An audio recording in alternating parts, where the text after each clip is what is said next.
አንጻራዊ ትምህርተ መለኮት ቅዱስነታቸው አቡነ ሸኖዳ እንደጻፉት። ትርጉም ያየህራድ አስናቀ። የውሃ ምሳሌዎችና ጥቅም በመጽሐፍ ቅዱስ። በምስጢረ ጥምቀት ውሃ ለመንጻትና ለአዲስ ሕይወት እንደተመረጠ ለመረዳት እንዲቻል ከመጀመሪያ ከፍጥረት መፈጠር ጀምሮ በውሃና በሕይወት መካከል ትስስር ነበር። መጽሐፍ ቅዱስም እግዚአብሔር ታላላቆች አንባሪዎችን ውሃይቱ እንደወገኑ ያስገኘቻቸውንም ተንቀሳቃሾቹን ሕያዋን ፍጥረታት ሁሉ እንደወገኑ የሚበሩትንም ወፎች ሁሉ ፈጠረ። ዘፍጥረት ምዕራፍ 1 ቁጥር 21። እናም እግዚአብሔርም አለ፣ ውሃ ሕያው ነፍስ ያላቸውን ተንቀሳቃሾች ታስገኝ፣ ወፎችም ከምድር በላይ ከሰማይ ጠፈር በታች ይብረሩ። ዘፍጥረት ምዕራፍ 1 ቁጥር 20 ይላል። ሕይወት ከውሃ ተጀመረ። እኛም በውሃ በሕይወትና በእግዚአብሔር መንፈስ መካከል ያለውን ግንኙነት ልናይ እንችላለን። በዘመነ ብሉይ እግዚአብሔር ራሱን በውሃ ሲመስል እናነባለን። ሕዝቡንም ሲገስጽ ሕዝቤ ሁለቱን ክፉ ነገሮች አድርገዋልና እኔን የሕያውን ውሃ ምንጭ ትተውኛል፣ የተቀደዱትንም ጉድጓዶች ለራሳቸው ቆፍረዋል። ትንቢተ ኤርምያስ ምዕራፍ 2 ቁጥር 13 ይላል። በተጨማሪም በእኔ የሚያምን የሕይወት ውሃ ወንዝ ከሆዱ ይፈልቃል ብሎ ጮኸ። ዮሐንስ ወንጌል ምዕራፍ 7 ቁጥር 38። ጌታ ከሳምራዊቷ ጋር ሲነጋገር በነበረበት ጊዜ ስለ ሕይወት ውሃ ምንጭ ሲናገር የእግዚአብሔርን ስጦታ ውሃ አጠጪኝ የሚልሽ ማን መሆኑንስ ብታውቂ አንቺ ትለምኚው ነበር፣ የሕይወት ውሃም ይሰጥሽ ነበር። ዮሐንስ ወንጌል ምዕራፍ 4 ቁጥር 10 አላት። ስለዚህም የሕይወት ውሃ ጌታ ራሱ ነው። ስለ ጽድቅ ሰው በመዝሙር የተነገረው ሰማያዊ ምስጋና እንዴት ድንቅ ነው! እርሱም በውሃ ፈሳሾች ዳር እንደተተከለች ፍሬዋን በየጊዜው እንደምትሰጥ ቅጠሏም እንደማይረግፍ ዛፍ ይሆናል። የሚሠራው ሁሉ ይከናወንለታል።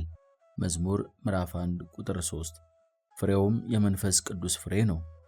በውሃ በሕይወትና በመንፈስ ቅዱስ መካከል ያለው ትስስር በመጽሐፍ ቅዱስ ከዘፍጥረት ጀምሮ ምድርም ባዶ ነበረች፣ አንዳችም አልነበረባትም፣ ጨለማም በጥልቁ ላይ ነበር፣ የእግዚአብሔርን መንፈስ በውሃ ላይ ሰፍሮ ነበር። ዘፍጥረት ምዕራፍ 1 ቁጥር 2 እስከ መጨረሻው ራእይ ምዕራፍ 2 ቁጥር 6፣ ራእይ ምዕራፍ 2 ቁጥር 1 እና ራእይ ምዕራፍ 22 ቁጥር 17 ተገልጿል። ቀይ ባህርን በመሻገር ጊዜ ውሃው በሞትና በሕይወት በሁለቱም ተመስሏል። ከካህዲያን ሞት ላመኑ ደግሞ ሕይወት ሆኖ ተገኝቷል። በጸሎተ ሐሙስ ውሃው በማንጻት ተመስሏል። የሐዋርያትን እግር ካጠበ በኋላ ጌታችን ኢየሱስም እናንተም ንጹሐን ናችሁ የዮሐንስ ወንጌል ምዕራፍ 13 ቁጥር 10 አላቸው። ቅዱስ ዳዊትም በመዝሙሩ እጆቼም በንጽሕና አጥባለሁ መዝሙር 26 ቁጥር 26 ይላል። ይህ ማንጻት ከቃል ጋር ለአዲስ ሕይወትንና ከኃጢአት መንጻት እናገኛለን። ስለዚህ እንደ ሐዋርያው ቃል ከጥሩ ውሃ ታጠብን ዕብራውያን ምዕራፍ 10 ቁጥር 22 እንላለን። ውሃና ደም። በመስቀል ላይ አንድ ወታደር የጌታችንን ጎን በጦር ሲወጋው ወዲያውኑ ደምና ውሃ ወጣው። ዮሐንስ ወንጌል ምዕራፍ 10 ቁጥር 34። እዚህ ላይ ያለው መንፈሳዊ ጥበብ ምንድን ነው? የጎኑ ፈሳሽ ውሃ ካሳን ያመለክተናል። ታዲያ ይህንን ካሳ እንዴት እናገኘዋለን? ይህንን ካሳ በጥምቀት እናገኘዋለን።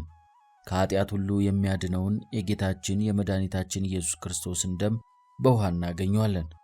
በቅዱስ ቁርባንም የጌታን ደም ከውሃ ጋር እንፈትታለን።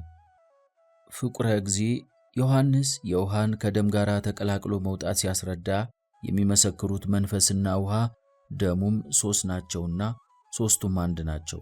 አንደኛ ዮሐንስ መልእክት ምዕራፍ 5 ቁጥር 8 አለ። ይህም ጥቅስ ያገኘነውን ካሳ ይገልጻል። ካሳውም በክርስቶስ ደም ተሰጠን። እኛም ከውሃና ከመንፈስ በመወለድ ይህንን ካሳ ለመቀበል የበቃን ሆንን። ስለዚህም ሦስቱ ነገሮች ማለትም ደሙ፣ ውሃውና መንፈሱ በጥምቀት ተጠቃለው በአንድ ላይ ይገኛሉ። ጥያቄ 8 ውሃ ይህ ሁሉ ጥቅም አለውን? ይህ ጥያቄ የሶርያዊውን የነዕማንን ታሪክ እንዴት ያስታውቃል? እንዲህ ነፃ ኤልሳ በዮርዳኖስ ይጠመቅ ዘንድ ሲጠይቀው ኤልሳም ሂድ በዮርዳኖስ 7 ጊዜ ታጠብ፣ ሥጋህም ይፈወሳል፣ አንተም ንጹሕ ትሆናለህ ብሎ ወደ እርሱ መልእክተኛ ላከ። ንዕማን ግን ተቆጥቶ ሄደ። እንዲሁም አለ፣ እነሆ ወደ እኔ የሚመጣም ቆሞም የአምላኩን የእግዚአብሔርን ስም የሚጠራ የለምጹን ስፍራ በእጁ ዳሶ የሚፈውሰኝ መስሎኝ ነበር። የደማስቆ ወንዞች አባናና ፋርፋ ከእስራኤል ውኆች ሁሉ አይሻሉምን? በእነርሱስ ውስጥ መታጠብና መንጻት አይቻለኝ ኖሯል? ሁለተኛ ነገሥት ምዕራፍ 5 ቁጥር 10-12 አለ። ነገር ግን እሺ ባለ፣ በታዘዘና በተጠመቀ ጊዜ ንጹሕ ሆነ። ጥቂት ማስታወሻ። ንዕማን በተጠመቀበት በዮርዳኖስ ወንዝ በኋለኛውም ዘመን ሰዎች ከመጥምቁ ዮሐንስ ይጠመቁ ነበር። ማቴዎስ ወንጌል ምዕራፍ 3 ቁጥር 6። ታዲያ እኛም እንደ ንዕማን ልንሆንና ውሃ የሚሰጣቸውን እነዚህን ሁሉ ጥቅሞች ልንንቅ እንወዳለን። እግዚአብሔር ጸጋውን በወደደው መንገድ ሊሰጥ ይችላል። በዚህ ጊዜ ጸጋው የዮርዳኖስ ወንዝ አልነበረም።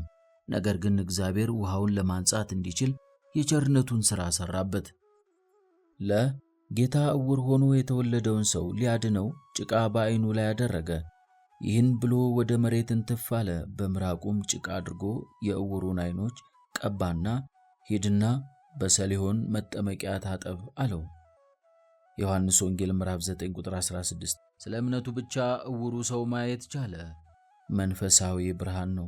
የእግዚአብሔር ስሙ የተመሰገነ ይሁንና የእርሱን ፍቃድ ልንከራከር ወይንም ዕቅድ ልናወጣለት አይገባንም። ሐመርኋ በተጨማሪም ለዚህ ጥያቄ ስንመልስ እንዲህ እንላለን። የጥምቀት ውሃ ተራ የተፈጥሮ ውሃ አይደለም። ተጠማቂውም የሚወለደው ከውሃ ብቻ አይደለም፣ ነገር ግን ከውሃና ከመንፈስ ጭምር ነው እንጂ። በመሆኑም ከዚህ ውሃ የሚወለድ ከመንፈስ ቅዱስም ይወለዳል።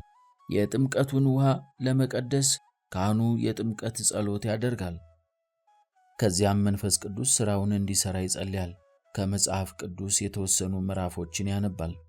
ስለዚህም ውሃው ከኃጢአት የሚያነጻ ሆኖ በቃል ምክንያት ይቀደሳል። ስለዚህ ከእርሱ የተጠመቀ ሁሉ ከውሃና ከመንፈስ ይወለዳል።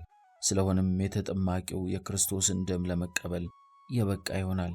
ወደ ውሃው በገባ ጊዜ ከክርስቶስ ጋር የነበሩ በመሞት መስለው፣ ስለዚህ በትንሣኤው ይተባበራሉ። ጥያቄ 9 ጥምቀት ከክርስቶስ ጋር መሞትና መነሳት ነው ከምንል መነሳት ነው ብንል አይሻልምን? ምክንያቱም ሞት ጉዳት እንጂ ጥቅም የለውም። መነሳት ግን ጠቃሚ ነገር ነው። ሐዋርያው በሮሜ መልእክቱ እንዳብራራው ጥምቀት ከክርስቶስ ጋር መሞትና መነሳት ነው። ሮሜ ምዕራፍ 6 ቁጥር 5፣ ሮሜ ምዕራፍ 6 ቁጥር 8።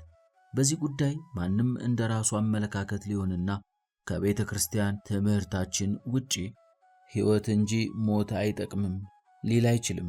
መጽሐፍ ቅዱስ እንዲህ ይላል፣ ወይስ ከክርስቶስ ኢየሱስ ጋር አንድ እንሆን ዘንድ የተጠመቅን ሁላችን ከሞቱ ጋር አንድ እንሆን ዘንድ እንደተጠመቅን አታውቁምን? ሮሜ ምዕራፍ 6 ቁጥር 4። ሐዋርያው ቅዱስ ጳውሎስ ይህንን በቆላስይስ መልእክቱ ይደግመዋል። ቆላስይስ ምዕራፍ 2 ቁጥር 12። ከነዚህ ጥቅሶች እንደምንረዳው የጥምቀት ሞትም ትንሣኤም ሁሉንም መሆኑን ነው። እነዚህ ከክርስቶስ ጋር መሞትን የሚቃወመው የትንሣኤ ክብር አያገኙም። እዚህ ላይ እንዲህ ብለን እንጠይቃለን፣ በጥምቀት ሞት ለምን ኖረ? ጥቅሙስ ምንድን ነው? ክርስቶስን ለመምሰል ሐዋርያው ቅዱስ ጳውሎስ እርሱም የትንሣኤውን ኃይል እንዳውቅ ብቻ አላለም። ነገር ግን እርሱንና የትንሣኤውን ኃይል እንዳውቅ በመከራውም እንድካፈል ወደ ሙታን ትንሣኤ ልደርስ በሆነልኝ ጊዜ በሞቱ እንድመስለው በመከራውም እንድካፈል ወደ ሙታንም ትንሣኤ ልደርስ ቢሆንልኝ በሞቱ እንድመስለው እመኛለሁ። ፊልጵስዩስ ምዕራፍ 3 ቁጥር 10። ከዚህ በተጨማሪ ይህንኑ በሮሜ መልእክቱ በምዕራፍ 6 ላይ በተደጋጋሚ ተጽፏል። ተፈጥሮ ያገኝ ዘንድ ያረጀና በደለኛ ተፈጥሮ በጥምቀት ሊሞት ይገባዋል። ሮሜ ምዕራፍ 6 ቁጥር 6 እስከ 7። አንዳንዶች እንደሚያስቡ ሞት ጎጂ አይደለም። ለእኛና ለጥንታዊ እኛነታችን መሞት በጣም ጥሩ ነው። ሞተን ከእግዚአብሔር ጋር በአዲስ ተፈጥሮ እንነሳለን። በደለኛው ተፈጥሯችን ከክርስቶስ ጋር መነሳት አቅም የለውምና ለአሮጌው እኛነታችን በሕይወት ይኖር ዘንድ መሞት ይሻለዋል። ሐመርኋ እኛ በበደላችን ሞተን ነበር፣ ክርስቶስ ለእኛ ሲል ሞተና ተቀበረ። ስለዚህም ነው በእርሱ ሞት እኛ የምንጠቀመው። እርሱን በሞቱ መምሰላችን በሞት ፍርድ እንደነበርን ስናረጋግጥ ነው። የኃጢአታችን ደሞዝ ሞት እንደመሆኑ በጥምቀት ከእርሱ ጋር እንቀበራለን። በዚህ መንገድ የትንሣኤውን ጸጋ ለመቀበል ብቁዎች እንሆናለን። ትንሣኤ ማለት ከሙታን መነሳት ማለት መሆኑ ለማንም ግልጽ ነው። ታዲያስ ከክርስቶስ ጋር ለመነሳት የግድ መሞት ያስፈልጋል? ሰው ካልሞተ ግን እንዴት አብሮ ሊነሳ ይችላል? ጥያቄ 10 እናትና አባቱ የተጠመቁና ከአዳም ኃጢአት የነጹ ከሆነ እርሱ ስለምን ይጠመቃል? የሞትን ቅጣት ከወላጆቻችን አልወረስንም። እንደዚህ ቢሆንማ መጠመቅ ባላስፈለገንም ነበር። ነገር ግን ይህንን ቅጣት የወረስነው በቀጥታ ከመጀመሪያዎቹ ሰዎች ከአዳምና ሔዋን ነው። የአዳም ተፈጥሮ ሲበድልና ሞት ሲፈረድበት በእርሱ የሆነ ሁሉ ሟች ሆነ። የሞት ፍርድም በአዳምና በልጆቹ ሁሉ ላይ የጸና ሆኖ በቃየል በአቤልና በሴት ልጅ ተወስኖ አልቀረም።